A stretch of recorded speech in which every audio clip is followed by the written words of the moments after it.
all of a sudden, this gull went head first, you grabbed the rabbit in its bill. There was a huge kind of ruckus, there was huge movement, the gull was flapping around, the rabbit was kicking, trying to run away. I couldn't believe what I was seeing. I'm Lizzie Daly, I'm a wildlife biologist and broadcaster.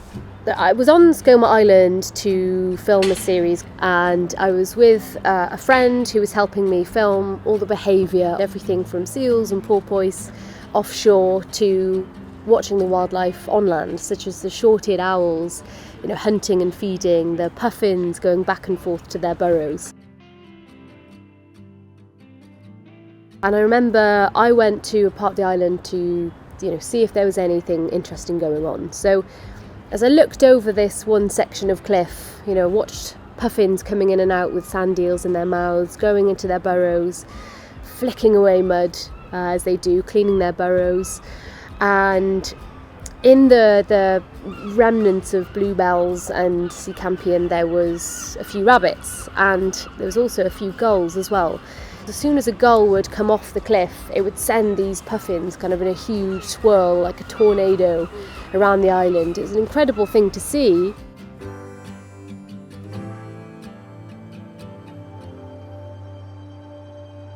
This gull was trying to steal the sand eel out of this puffin's mouth, and they'd go tumbling through the air.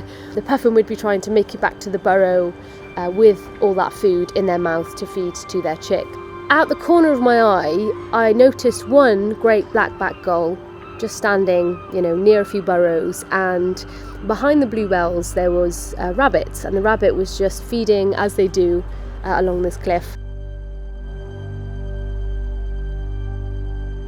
I got my binoculars up and was just watching them for a while when I started to notice this gull was getting closer to this rabbit.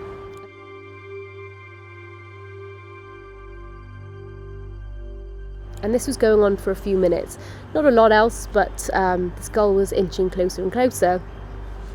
And I've known of this behaviour for a while, and I know it's been captured on video, but I've never seen this with my own eyes. So all of a sudden, this gull went head first, you grabbed the rabbit in its bill, and there was a huge kind of ruckus, there was huge movement, the gull was flapping around, the rabbit was kicking, trying to run away, and it happened within seconds. And before I knew it, this gull had this rabbit halfway down its throat. It was kind of pushing this rabbit down its throat hole, and I couldn't believe what I was seeing as this huge bird was literally swallowing this rabbit whole.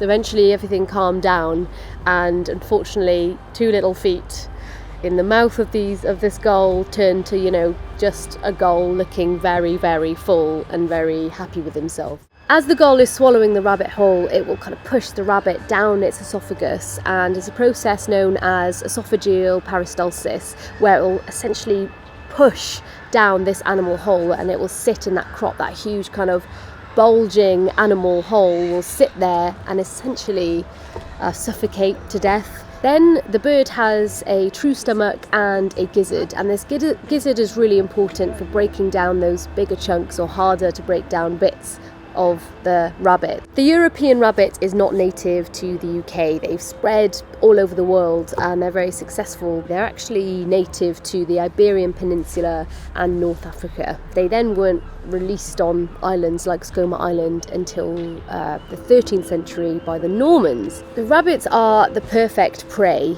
and they're on the menu for lots of different predators. They have a long breeding period between January and August. They reach sexual maturity around 4 to 5 months. As little as 1 out of 10 of these rabbits will survive to adulthood, will make it through that first year.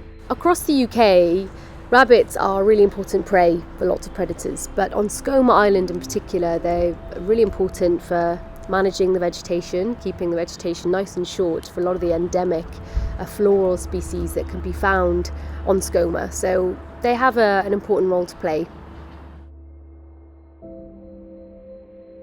One of the things you always see with rabbits is they're constantly alert, and they never venture too far away from their burrows either. So, if there's any sign of danger, they are always listening out, always looking out in their surroundings, and they're extremely quick, and they can always go back to their burrows if there's something dangerous around them. One of the characteristics of a prey species is the fact that they have huge ears, which is really important for them in terms of detecting predators. So they need to be able to have really good listening abilities, and also their eyes are on the side of their head, which is very typical of prey. It gives them much better vision to be able to detect what's in their surroundings.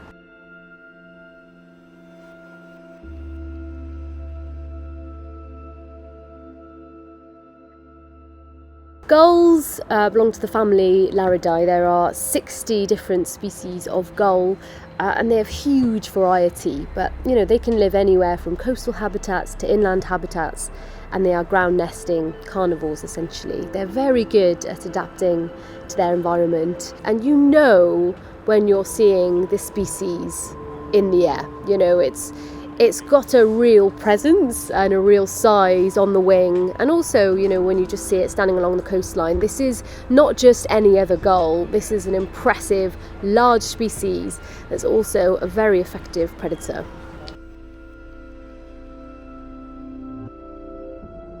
When we think of avian predators, you don't necessarily think of a gull, but they are really up there. They will eat anything, largely fish, but they'll eat crustaceans, they'll eat other birds, they'll eat rabbits. So they are really opportunistic feeders, and they're really agile hunters as well. I myself have seen, a great black-backed gull eating a crab, taking off its pincers and cleverly stripping the meat from a crab. I've also seen them hunt Manx shearwaters, which are a fantastic bird on Skomer Island, and they actually carry the Manx shearwaters to freshwater ponds on the island to wash off the salt, we think. I've also seen them, trying to steal sand eels from the mouths of puffins as well. So they will eat whatever they can get their bills on. Whenever I'm in Pembrokeshire or, seeing Skomer or visiting Skomer today, I'm brought back to that moment of seeing this incredible but gruesome behaviour. And I will always have an appreciation for the great black-backed gull, a true predator, but we'll always be reminded of the gruesome death, that day on Skomer Island.